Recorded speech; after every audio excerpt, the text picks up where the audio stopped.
Welcome to part 2 of Ordinary People. Great exploits. Exactly what I thought. I could have got married younger when I met her. But Okay. yeah. Right. I was 24. And I was 26. Okay. married. All right. Yeah. Wow. Yeah, that's really young. It's not that young. No, that is nowadays. That's really young. You know, Yeah. I bet there are people who are as old as you now who are not really married. Yeah. So Such a cultural thing because our parents all got married at the, early yeah, 20s. that was a different time. Yeah. You know. I guess. So next question is: you both graduated from UCT, which Yes. is the University of Cape Town. Mhm. Did you study the same degrees? No. I studied engineering Okay. and then I went on to do a master's in financial maths. But I got a lot of help from him. His degree Okay. helped mine quite a bit because he studied. I studied. So, what did you want? No, what I studied. Oh, what I studied. Oh, okay. I studied economics. Okay. And so I always joke that I genuinely married up in Okay. terms of our education with my wife here. Yeah. So when you were okay, go on. No, it's just that That's it. we know where our kids get the brains from. Yeah. But economics is not that simple as you were making it out to be. Yeah. It requires people who have a good grasp of maths, financial business. You're very gracious. Thank So you were doing your masters. He was doing his masters too. you. No. No, Okay. I only did an honors, what they call an honors degree. Or an honors degree. Something in between a bachelor's and a master's. All right. Not enough to qualify for a master's, unfortunately. Okay. Yeah. All right. So then, Mercy, you did engineering in what? In electrical engineering. Electrical. You did electrical engineering. Yeah. Okay. So I told her she needs to be fixing all of the lights in our house. Yes. Yeah. Apparently. Broken appliances. Yeah. Wow. These are not irrelevant, if you will, career paths. Finance, maths, economy. I mean, it's all about the economy Yes. right now. So you would be of great use to many countries right now with the global crisis that we are facing. Have you both ever worked in your fields of study? Did you go? I have worked in the banking sector, not for very long. Yeah. Before now we started training as missionaries. Okay. Yeah. All right. How long did And- you do that for? 4 years? Mm-hmm. 4 years. 4 years. Yeah. Okay. Yeah. All right. And Felix? For me, all I did was lectured what I was quite passionate about at that moment, which was second and third year economics. And that's as far as that. So I have Yeah. not worked a single hour outside Mm. of the university environment Yeah. in what I studied. All right. Yeah. Oh, that's interesting. So then that seems that you were really convicted on being missionaries because you finished your studies, you got work, and you were set on a career path that would be relevant to your studies. Yeah. But I think for him, at the heart of it, I think he's a teacher that gives him life. Okay. So Right. whether he was teaching economics or statistics or the Bible, Yeah. I think there's a common thread there where Okay. teaching is All right. he enjoys it. Yeah. Yeah. And I- And he and- does it well. Yeah. But he's not teaching economics. Right Not now. economics, but he's teaching. Yeah. Yes, I know. So yes, it's the exactly. teaching, right? Yeah, Yeah. the teaching. Okay. Yeah. So, guys, how do two young African people who are educated, such as yourselves, decide to become missionaries to an African country and, whilst at it, are able to start a family, raise 4 children in this day and age? Well, we're still trying to figure that out. We often look at each other and wonder, how did we get here? it definitely often feels like we are off the beaten path. Right. Especially when we see that a lot of our peers are doing things completely different Yeah. from us. In some spheres, we are seen as very like when you buy a new machine and you are like happy with it, excited, So there's a bit of like a novelty that goes with, Yeah. oh, you guys are missionaries, you're doing something completely different. Mm-hmm. That doesn't usually last very long. Yeah. So, I think a large part of our story involves people. When we both studied, we both knew each other when we were on campus, when we were at university. And we were influenced by other people who had given themselves fully to the work of the gospel in Right. a full-time capacity, which is what we're doing.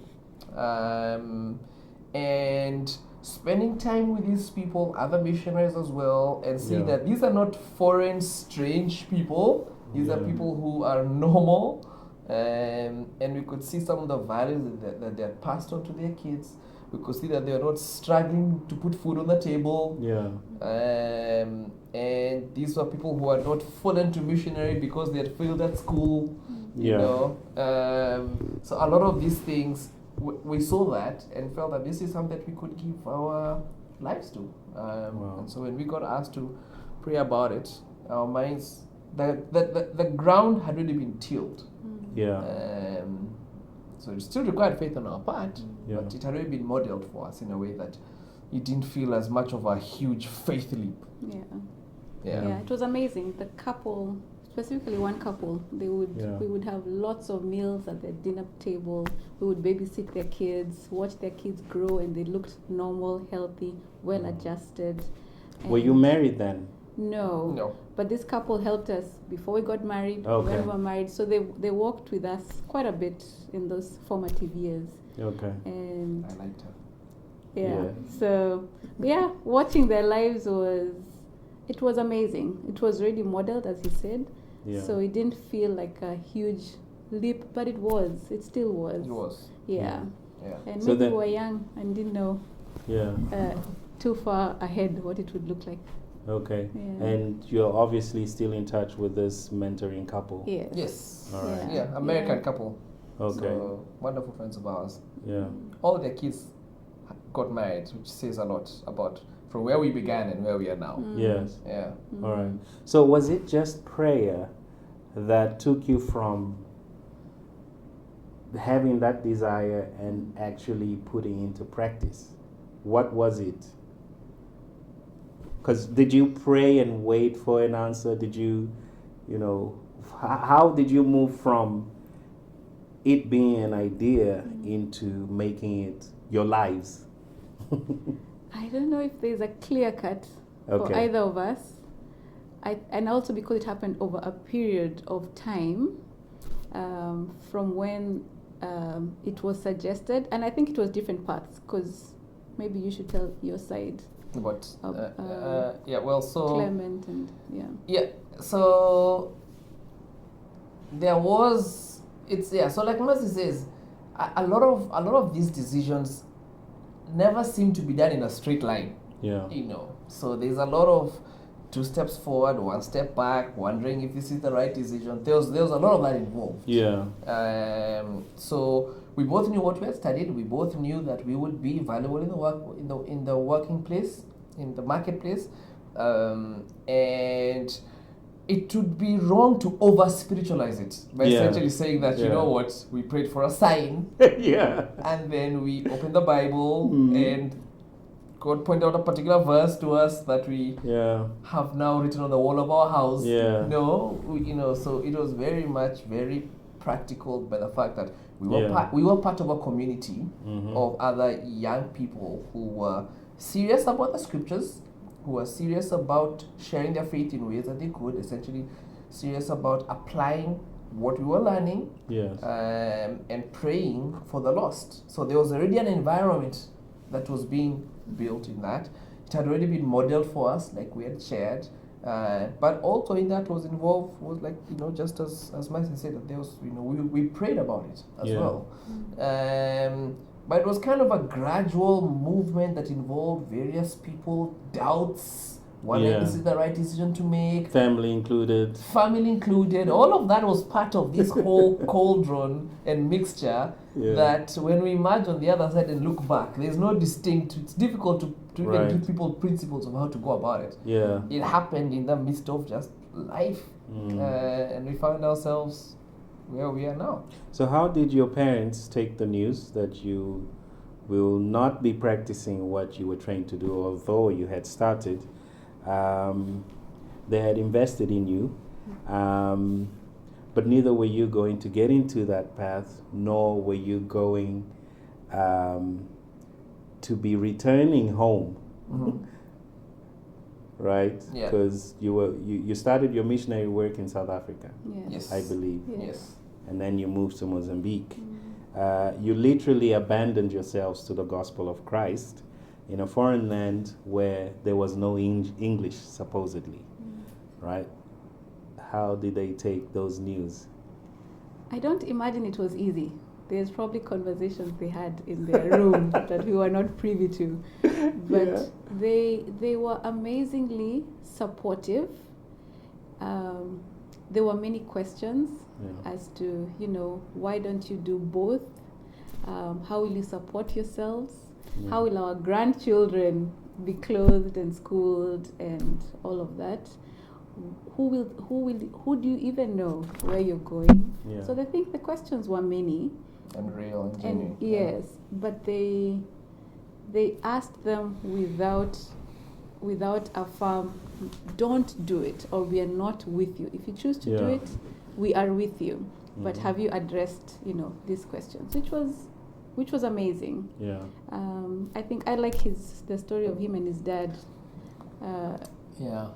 So with the one thing that needs to be done is, so as you mentioned that one of the big things that our parents wondered about is about our financial stability, because they're missionaries where the organization pays their salary, right? And then that's not our organization. In our organization, as staff, we do what we call raising our own support, which means that it's men and women who know about what we do, who give on a monthly basis towards our work. So pretty much on any 1 month, we don't know how much is going to come in.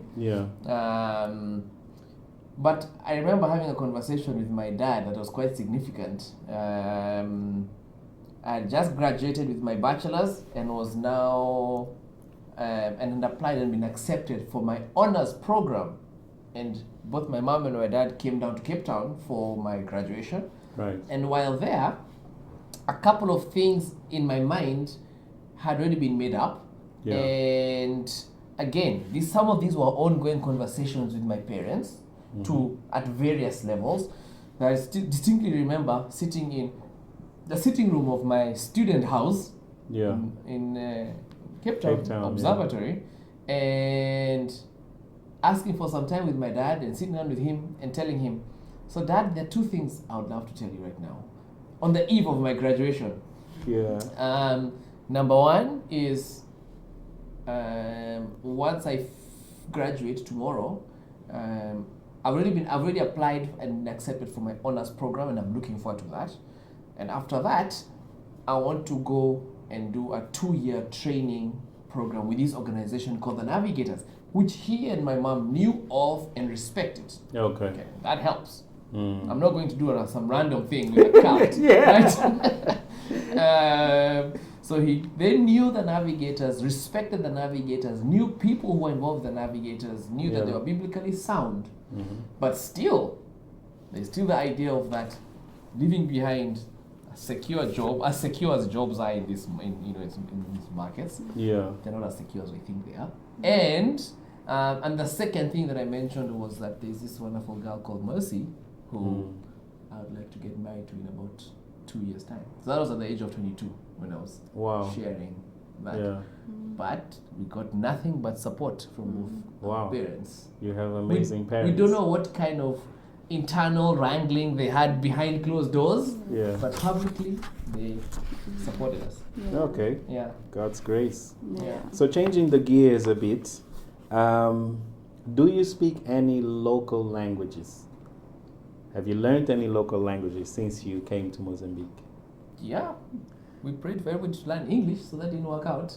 You what? We prayed for everybody to learn English, but that's You mean everyone, the Everybody 31 million people in Mozambique? in Mozambique. Said we need to have big faith, Yeah. but since that didn't work, Yeah. we both speak Portuguese. I'm still Right. learning. Yeah, Oh, and that's are- great. and are still learning it. Yeah. Yeah. Yeah. Okay. Have any of your children expressed their admiration for the work that you do? They haven't explicitly, Yes. but they are the biggest fans of visitors in our home. So Okay. they're the inviters. We tell people when they come, they'll invite you in. So when we have our parenting, they look forward to having the kids. Yeah, so they know what we do, and I think in their little minds, I'm not sure they have compartmentalized what their parents do. Yeah. Yeah, but they enjoy it, and All right. yeah. All right. So have money or achievements that are not faith or eternally profitable ever been a concern of yours? But from your answers, I think I kind of understand what your answer would be, or I can predict. Yeah. But go ahead. You want to go? So I mean, I think I'd hinted at that, Yeah. which is the fact that as missionaries, one would think that the pressures we face would be much more different than other people. Yeah. And for us interacting with various people, including our peers, we feel that it's really, we all kind of face the same pressures, the same financial uncertainties, the same wondering whether our ladder that we are climbing is leaning on the correct wall. Yes. So those are pressures that we don't feel are necessarily unique to our nature of work. Okay. So yeah, so there are those pressures that we face, Yeah. given the nature of our work. But Yeah. like I said, I don't know if they're that unique. Yeah. Do you want to Yeah. answer? I think like anything else, if you compare yourself to someone else, you will always find it greener on the other side. Yeah. So there are times when, you know, when we look at our peers and see where they are, you think, oh, could that have been the path? But then you come to yourself and, you know, this is where we need to be. Yeah. And we keep going and realigning ourselves. So yeah, the pressures come and they go. Yeah. Yeah. As a missionary, has there been a time when you felt like either a victim, a villain, or a hero? That's a tough one. Sheesh. Yeah. A victim, a villain, or a hero? I don't know. I mean, would it be down to? So, for example, Yes. as a foreigner in this land, then interactions with the law enforcement officers or crossing the border, Yeah. all of those have an added aspect of initial awkwardness and wondering whether, just because of not being fluent in the language, Yeah. there's, one feels a lot more pressure on themselves. But that's more because of being Outsider. a foreigner. Yeah. Because of being a believer, then taking stands such as not giving bribes or not having to hasten processes as a Yeah. result of being financially able to do so. I don't know if even that is part of being a missionary. The fact that you face those things. No, all of us face those things as Yeah. believers, right? Right. So to actually pinpoint what specific issues, struggles, whether we are villains, heroes, or what, Or victims. victims, as specifically as a result of being missionaries. Well, I can tell you if a policeman stops us and he refuses to give a bribe, and he tells him, "I'm a preacher." He's told, "Okay, you go." So he he almost came out a hero. understands. Yeah. You know, he will Hero. not. He will not get anything from He won't you. be victimized of, Yes. from corruption. So it's a bit of a shield sometimes. Yeah, Yeah. it could Yeah, be, in I that believe. Yeah. Yeah. Okay. So And it's even hard. being a villain, somebody could contend with you on religious basis. So it's interesting. Yeah, I don't know if That I don't think in the 7 years we've been here, I don't think that there has been we have felt specifically targeted as individuals Yes. because of the nature of our work as individuals. Yeah. Yeah. All right. In the interest of time, I'm just going to ask one last question. I have a whole lot more. And this one question is, what advice would you give to any young believer who's looking to serve God in a way that will shake the world for salvation through Jesus Christ? Especially if they're married, a couple. Yeah. Do you have any thoughts? Go for it. So, what advice to give a couple? Firstly, I would say that I don't know if I subscribe to the idea of doing big things for Jesus as opposed to many small things. So, the idea that we are called to live obedient, faithful lives and be witnesses to a different kingdom that is hidden to everybody else except to us for believers. That is based on self-sacrificial love. That looks like, that's the way I like to think of it, that is cross-shaped. So a couple that wants to give more of their life to Christ, I would essentially say, keep spending time in the scriptures. Keep spending time in prayer.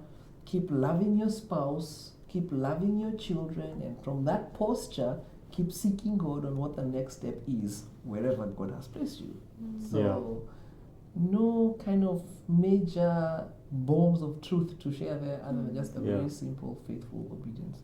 Wow. But we have been talking about if someone has a stirring towards something, then find someone who's already doing it and partner with them and be a part of that and see what God does in your heart. And from there, He will guide your steps, either to go a different direction, to stay there. But that idea of, step out and give it a try with a community of people and see what God does in your heart. If nothing comes of it, then you're going in a different direction, and that's just as good. Wow, that's wonderful. Small things that bring a big impact. I think sometimes as believers we probably get caught up in doing things that the world recognizes as great. But as we know, the scripture that says, "He who wants to be great must, or wants to be first must be last, and the last will be first," and so on.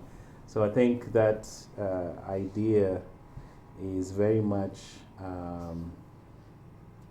linked to that scripture. Well, Mercy and Felix, thank you very much for coming through. We have covered a lot of stuff. We are really grateful. You are truly great people. This series is called Ordinary People, but you are ordinary, but because you're doing great exploits, you are actually great people. So thank you for your devotion to your mission in Mozambique, in a land that really needs God. It doesn't have the history of many other countries that have a Christian background. Mozambique doesn't. So thank you for stepping out and doing what you're doing. God bless you, and thank you. Thank you very for much for having us. inviting us. Yeah. We really appreciate it. Yeah. We're not social distancing anymore, I see. Thank you. And this is Real Conversations. Ordinary people doing great exploits.